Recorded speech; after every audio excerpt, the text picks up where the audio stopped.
მივესალმებით ჩვენ შემდეგ სტუმარს მაია ნიკოლაიშვილი ექსპერტი გვერდება. ძალიან დიდი მადლობა ქალბატონ მაია რომ გამონახეთ დრო და მონაწილეობთ ჩვენს გადაცემაში. მოკლედ დღეს მინდა საკმაოდ მნიშვნელოვან თემაზე ვისაუბრო თქვენთან. ეს არის სიძულვილის ენა, რომელმაც საკმაოდ მახინჯი ფორმები მიიღო, აი სახლში მივარდნები, ქუჩაში შეურაცხყოფები. რა იქნება, როგორ ფიქრობთ, პრევენცია? სადამდე მივა ეს ამბავი? დღეს მაგათად პრემიერმა თქვა, რომ გარედან წახალისებული თემა არის ეს და გნებავთ კამპანიაც უწოდა. კონკრეტული кейსიც გვაქვს თუნდაც მარიამ ლაშხის შემთხვევა. როგორ ფიქრობთ, რა იქნება პრევენცია ამ კუთხით?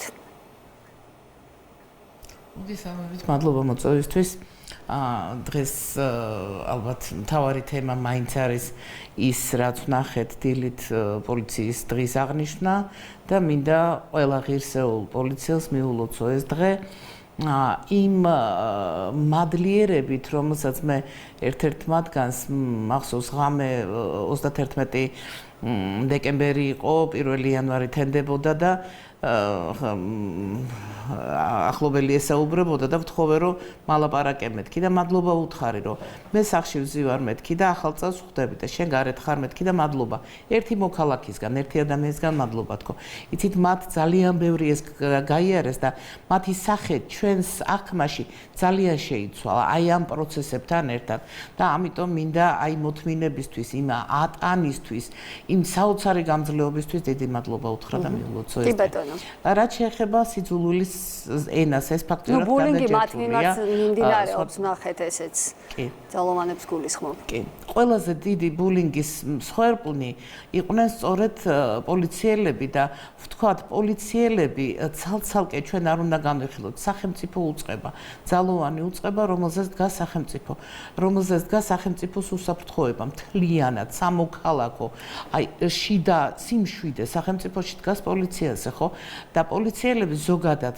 პოლიციაში ადამიანი მიდის ცოტა სხვა ფსიქოტიპის ადამიანი მას განსხვავებული თვისებები აქვს მისი შეიძლება ამტანობის მოთმინების ზღვარი ცოტა დაბალი იყოს ესეთიც უნდა იყოს სამაგეროდ ის მიდის ტყვიაზე ის საკუთარ სიცოცხლეს წირავს ეს სხვას არ შეუძლია ვთქვათ ექიმის სხვა ფსიქოტიპია პოლიციელის სხვა აქედან გამომდინარე აი ეს შეურაცხყოფა ყველაზე მწარე და ყველაზე ძნელი მოსათმენი არის სწორედ აი ამ ძალოვან უწყებებში მომუშავე ადამიანებისთვის, რომელიც უნდა იყოს, ხო გეუბნებით, ის არის, ასე ვთქვათ, მდევარი, ის მისდევს, ის არ იხევს უკან საფრთხეების წინ და უცებ ამ ადამიანს გეხარ პატარა გოგოები დგანა და მე რა სიტყვებს უსმენდი, ეს სიძულვილის ენა ამაზე მეტი, რა შეიძლება იყოს, რას ვისმენდი, რა ტერმინოლოგიას ვისმენდი, ან ვიცი ოჯახიდან გამოვიდნენ, ან ოჯახში იმას თუ მშობელი ნახავს, ოჯახში საერთოდ როგორ უნდა შეუშვა, შვილი, რომელიც აი ისეთი იყო, იცით ის სახეა ჩვენა, მაგრამ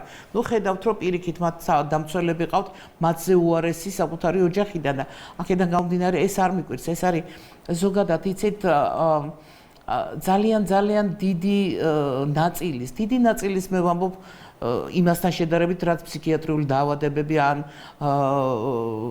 შეიძლება იყოს არა იმ პროცენტზე ცოტა მეტი არის ძალიან ბევრია აი მოსაზღვრე ძალიან ბევრია ფსიქიკურ აშლილობებს ჩვენ ვხედავთ აღრმა ანევროზებს ამას ვხედავთ სახეზე მათ ქცევაზე ამას ვხედავთ ხო არ შეიძლება ერთი და იგივეს განუწყვეტლე მონოტონურად აკეთებდე თუნდაც იდგეს და კედელს ურტყავდა აი ჩვენ ნახეთ პარლამენტის შენობასთან კედელს ურტყავდნენ მონოტონურად და გამუდმებით არ შეიძლება ჯანსაღი ფსიქიკის ადამიანი ამას აკეთებდეს საათობით რაც არ უნდა გადაგიხადონ იცით შეიძლება მუშაობდე მონოტონურ სამუშაოზე მაგრამ აი ამ უაზრობას აკეთებდე რაღაც საფასურად ეს წარმოუდგენელია ესე იგი ფსიქიკა ჯანსაღი არ არის აქ მას დახმარება ჭირდება ამ ფსიქოლოგიური ამ ფსიქიატრიული ძალიან ბევრს ალბათ ფსიქიატრიული მე მაინც ექიმი ვარ და თავისუფლებას ვაძლევ რომ ეს თქვა აქ ბევრგან მართლა ფსიქიატრია არის და იცით რა უნდა მოუხერხოთ როდესაც ამაზე ვსაუბრობთ იცით ამ დამცირების ის რაც დასწავლილი ქცევა არის. სამწუხაროდ ეს ადამიანები ცოდნანაკლული ადამიანები არიან, განათლებანაკლული ადამიანები არიან. მათ ეს არ აქვთ. მათ მასშტაბური აღქმის უნარი არ აქვთ. და აქედან გამომდინარე, ისინი მთლიანად მოქცეული არიან იმ ბადეში, რასაც манипуляციის ბადე ქვია.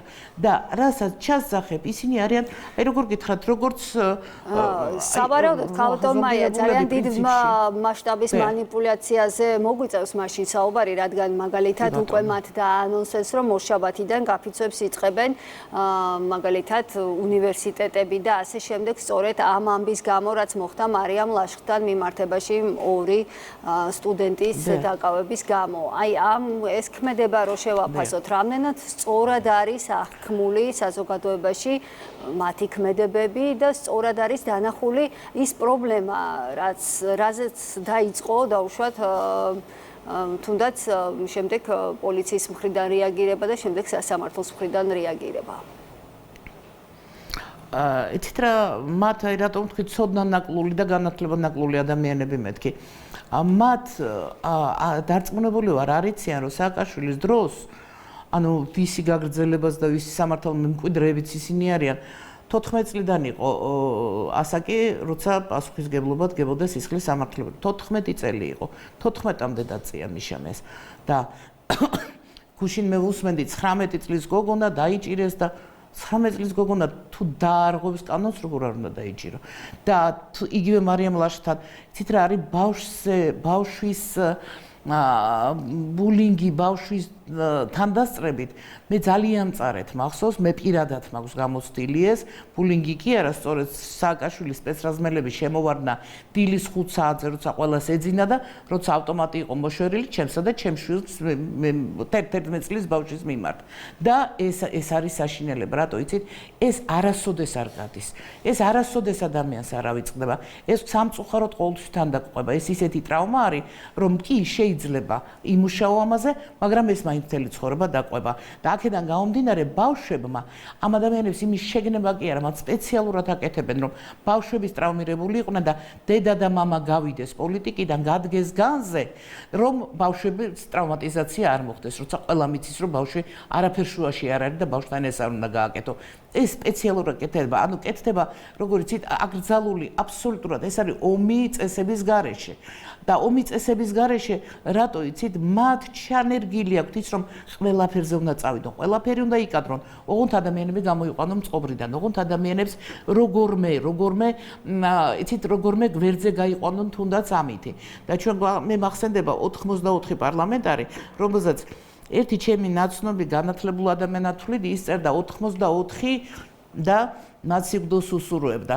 რატომ? რომ 84-დან არც ერთი არ გატყდაო. შეიძლება ვთქვათ, რომ დაუშვათ ზოგიერთის გვარიც არ ვიცოდეთ, ბევრის გვარიც არ ვიცოდეთ, მათი გაკეთებული არ ვიცოდეთ, მაგრამ ის რომ 84 ადამიანმა შეძლო და არც ერთი აი აქედან არ იცით როგორ გითხრათ, უკან არ დაიხია, ამან ძალიან დიდი როლი ითამაშა შემდგომ პროცესებში, რომელიც ჯერაც არ დასრულებულა, ხო?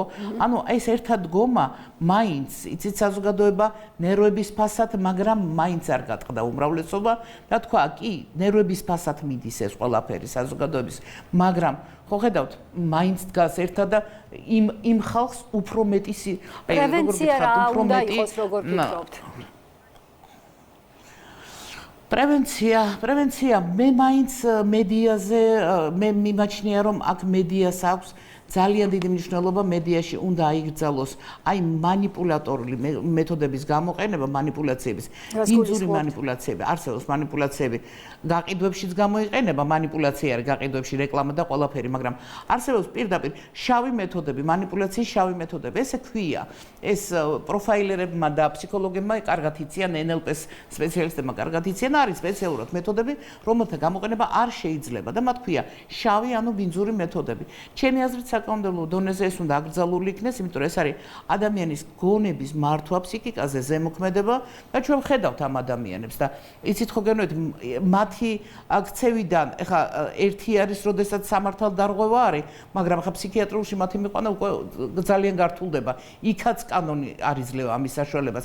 ამიტომ ჩემი აზრით წყარო რაც არის სწორედ ის მედია საშუალებები, რომლებიც იყენებენ აბსოლუტურად აკრძალულ, ბინძურ, დაუშვებელ მეთოდებს. ეს არ შეიძლება რომ გამოყენებული იქნეს. ჩემი აზრით, ძალიან სკრუპულოზურად არის შესასწავლი ეს. არსებობს წყაროები, ხომ ვეცნობი ხოლმე ამას, მაინტერესებს და ვეცნობი, არსებობს წყაროები, არსებობს ნამუშევრები, შრომები, თუ რა არ შეიძლება რომ გამოიყენონ. როგორც კი დაარღვევს და აი ამაზე იყოს პასუხისგებლობა. სიცრუეზე ძალიან კარგი რომ არის, ცილის წამებაზე, მაგრამ ამ манипуляცია უნდა იგრძელოს. სხვა შემთხვევაში ჩვენ აი ესე ხო გენით დასტა მივიღებთ ადამიანებს, რომლებიც არიან დაზომბირებულები, რომლებთანაც ლოგიკური აზროვნება უბრალოდ გამორეცხილია თავიდან ბოლომდე და საზოგადოებას სიმშვიდე არ ექნება. იმიტომ ჩემი აზრით, ერთი უფრო ყველაზე სწრაფი მეთოდი იქნება აი ეს. გასაგებია. ძალიან დიდი მადლობა. ჩვენს ეთერში ექსპერტი მაია ნიკოლაიშვილი საუბრობდა